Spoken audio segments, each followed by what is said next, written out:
Olá a todos, como ele falou, sou Cláudio Keber, sou da Lumia 3 e eu trabalho numa empresa que se diz, que se vende, que vive todo dia as práticas ágeis, o pensamento ágil, os valores, os 12 princípios, só que eu sou analista de negócios. Né?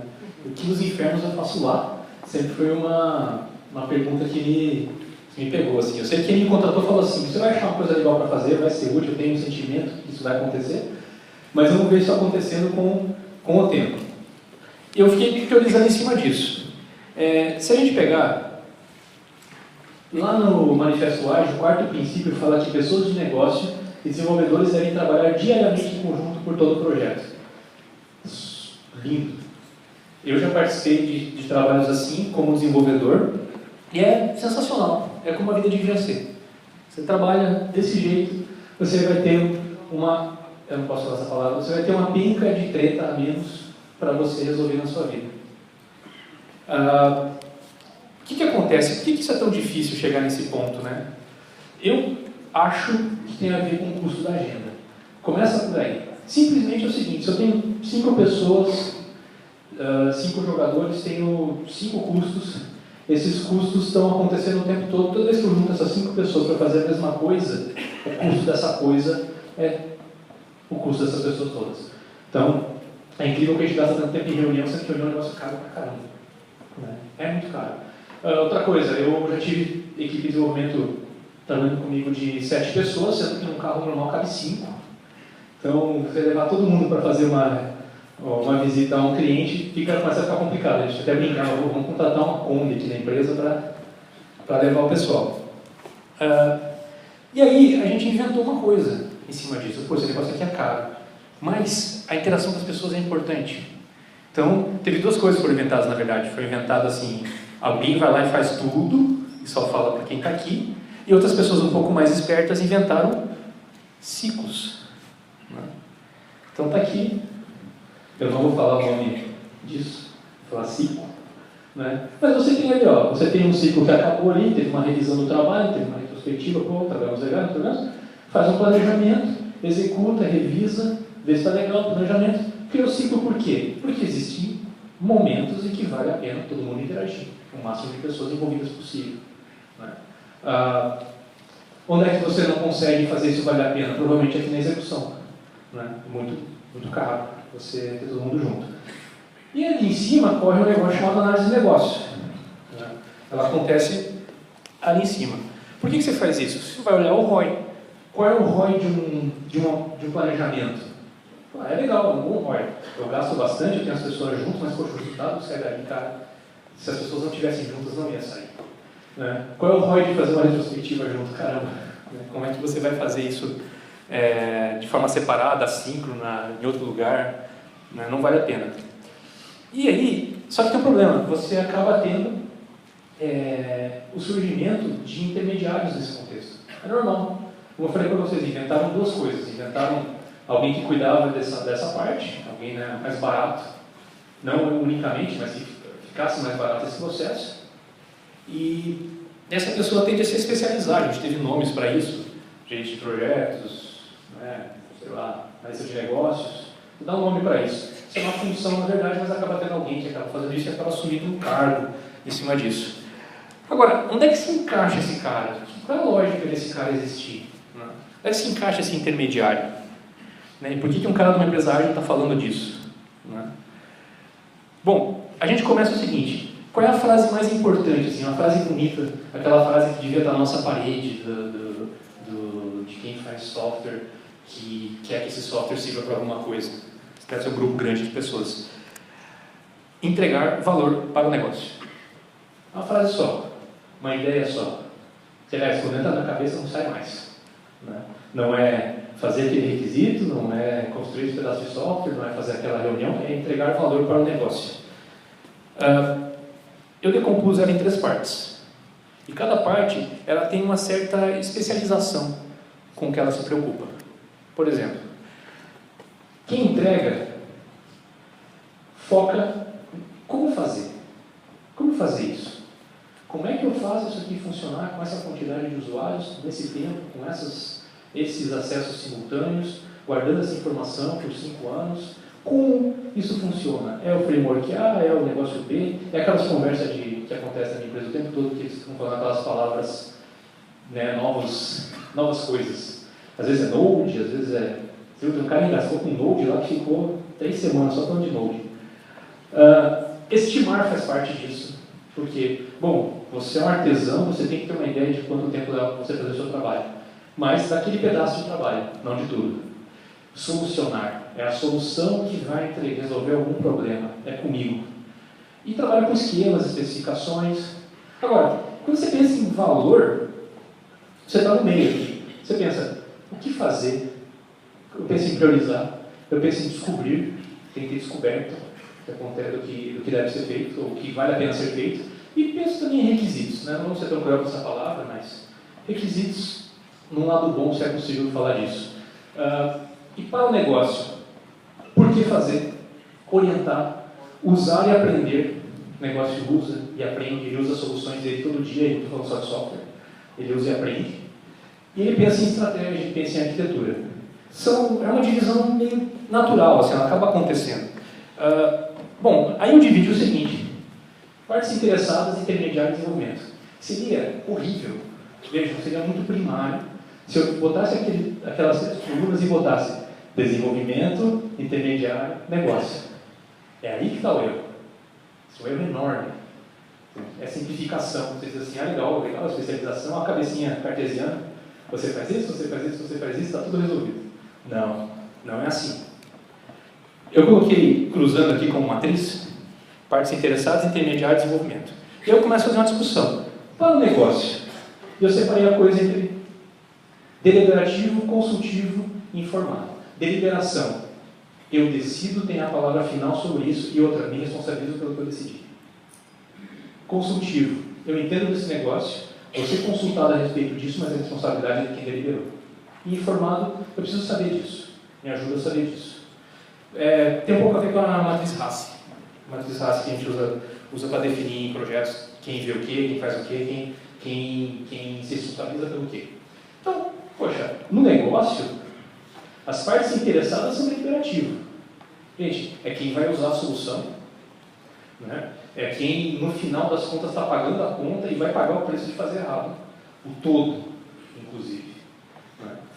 Mas acontece o seguinte, poxa, por que o intermediário é consultivo? Bom, gente, esse cara aqui trabalha há 15 anos com TI, ele já teve experiências parecidas, ele é consultado, né? Eu já participei tanto de iniciativa que não tinha nada para mexer com a arquitetura, com a estratégia da empresa, até lugares que eu pude meter a mão ali, mexer um pouco, ser consultado, ajudar. Né? Já quem desenvolve é informado. Por que esse cara é informado? Porque ele não tem capacidade de trabalhar não tem capacidade de trabalhar com uma arquitetura de negócio, com estratégia? Não, questão de foco. Simplesmente questão de foco. Se você trouxer todo mundo para discutir isso aí, vai ficar muito caro. Então, o que a gente tem na hora do valor? Bom, o valor do negócio é consultivo, claro. A gente está falando do que vai ser feito para ele. Mas o intermediário é deliberativo. Aí você bota, poxa, mas por que o desenvolvimento é consultivo? Cara, os caras desenvolvem software há 15 anos.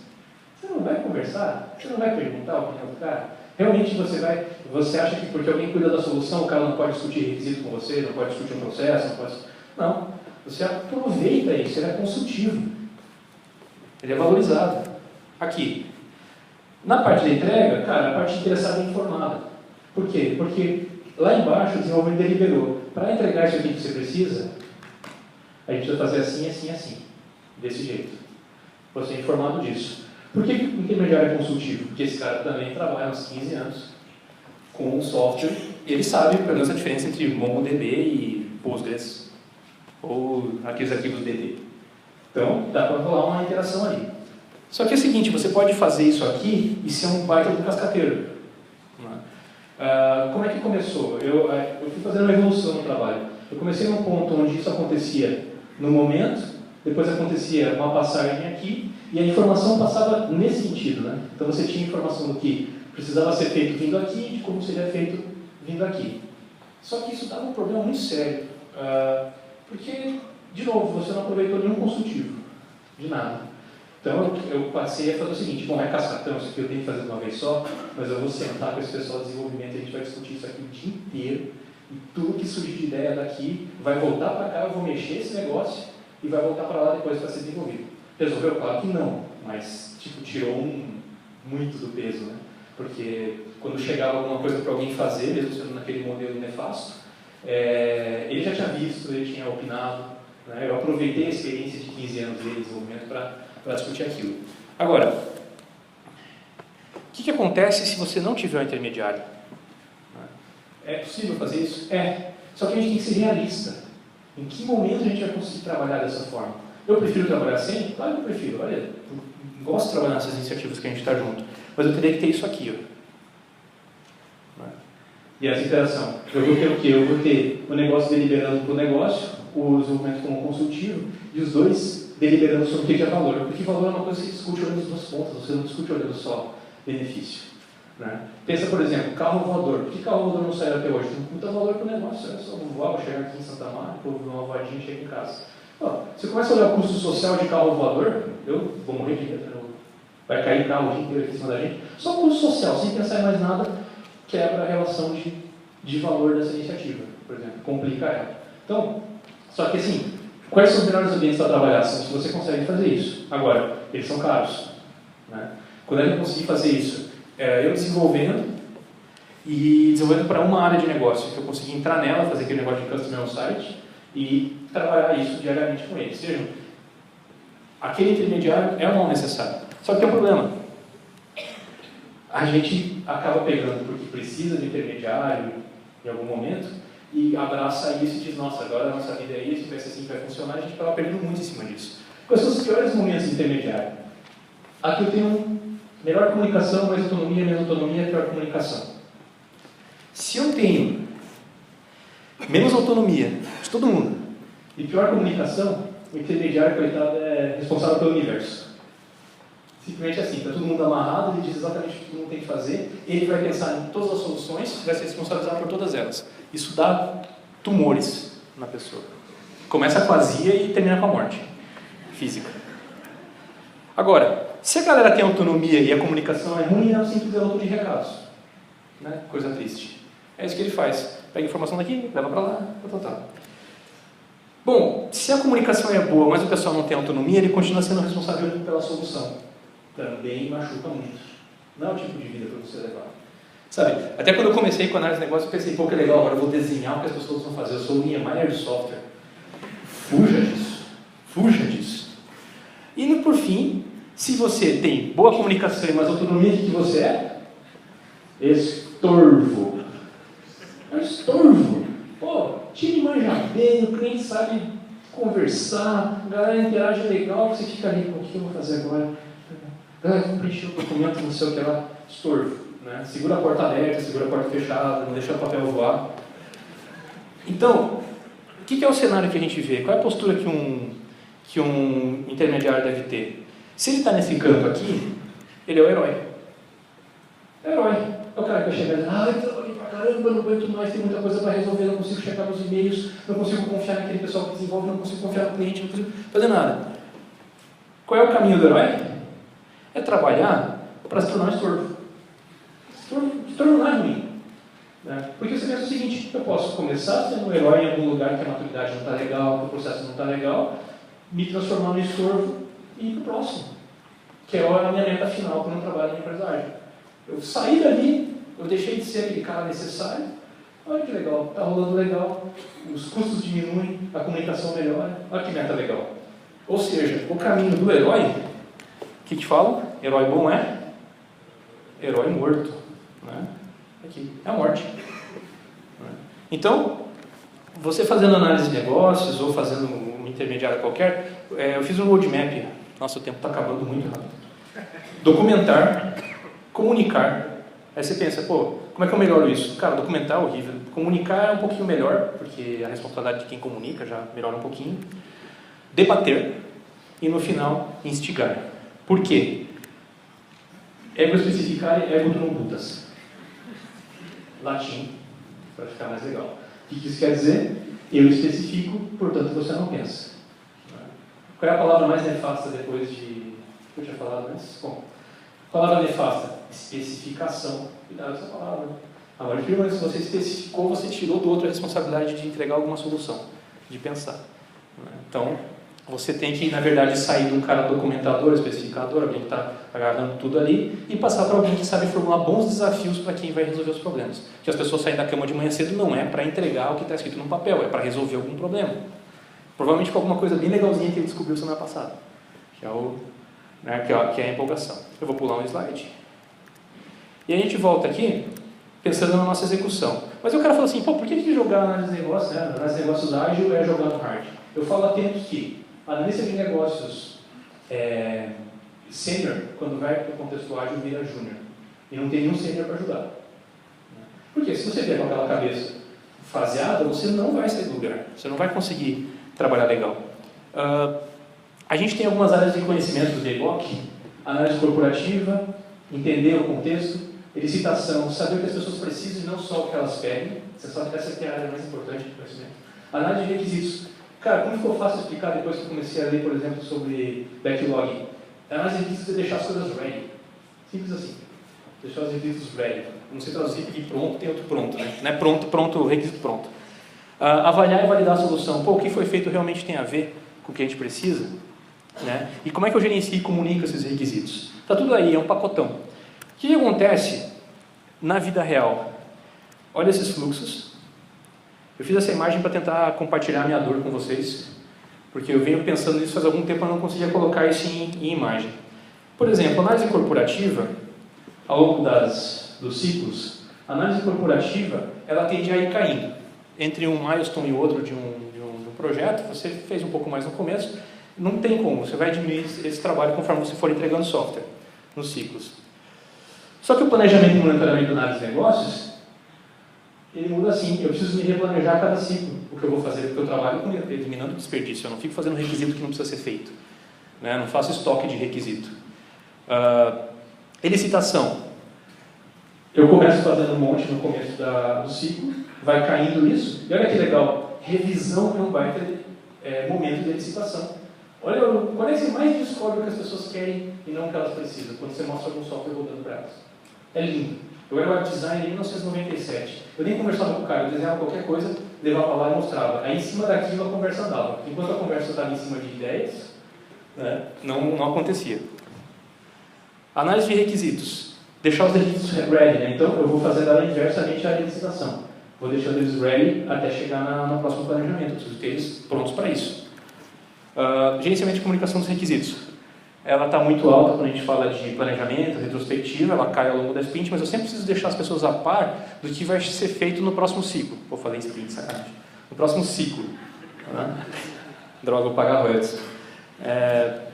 E a avaliação e validação da solução está aqui, ó. Né? Você faz uma revisão onde ela é topo, né? Depois ela cai, mas você acompanha um pouco ao longo da execução o que está acontecendo com esse software que foi entregue, mesmo que ele esteja em produção. E aí eu queria fazer uma comparação. Por que eu fico falando, 13 segundos, que é uma vida de altos e baixos, e por que eu falo que é jogar no hard? Eu só quero que vocês comparem uma coisa, para vocês entenderem o seguinte: por que é difícil vender análise de negócio no contexto ágil? Por que é difícil vender análise de negócio no contexto ágil como consultoria, vender horas disso? Por que era difícil de empacotar? Vamos pensar que eu tenho um trabalho aqui de 8 quinzenas, tá? 8 ciclos quinzenais. Olha como é que é a minha rotina. Como é que eu empacoto isso para vender? Como é que eu vou dizer, olha, nessa semana, nesse dia 13 aqui, você vai pagar 12% de licitação e também nós teremos 14% de análise de requisitos? E assim, isso aqui é uma extrapolação, é um modelo, porque na realidade você pode ter distribuições diferentes de acordo com a necessidade. Ninguém está preso acima disso. Agora compara com o modelo tradicional. Tchuc. Aí você faz esse, aí você faz esse, aí você faz esse. Aí passa muito tempo. Né? Você sai de férias, aquela coisa, te encaixa no outro projeto e tal. Aí um dia alguém te liga, porque fizeram esse. Sério. Qual que é mais fácil de empacotar e vender? Não é? Mas qual que vocês, trabalhando com agilidade, têm coragem de fazer? Se o seu objetivo realmente é trazer algum valor e saber que você está indo do lado certo. Não é? Então eu digo, é jogar a vida no hard. Só que assim, chega uma hora na vida da gente que a gente tem que parar de jogar no fácil. Né? Uma hora que a gente tem que evoluir para ter um pouco de emoção. Quem lembra desse jogo? Ó, tá todo mundo já experiente já, né? Então, você não precisa ir pro Nightmare, mas dá para jogar a partir do Rugby Plains. Né? A hora que alguém chegar para você e falar que faz análise de negócio no contexto tradicional, você vai, a gente vai to die. Tá bom. Muito obrigado, pessoal. Depois a gente faz uma discussão.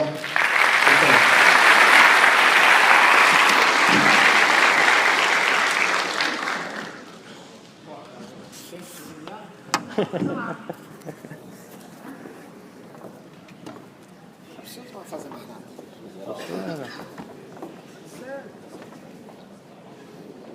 Acho que vou puxar já. Esse é o meu, né? Vou puxar o seu, sacanagem. Aí é literalmente puxou. Puxa o meu, puxa o seu. Eu tô gravando essa conversa extremamente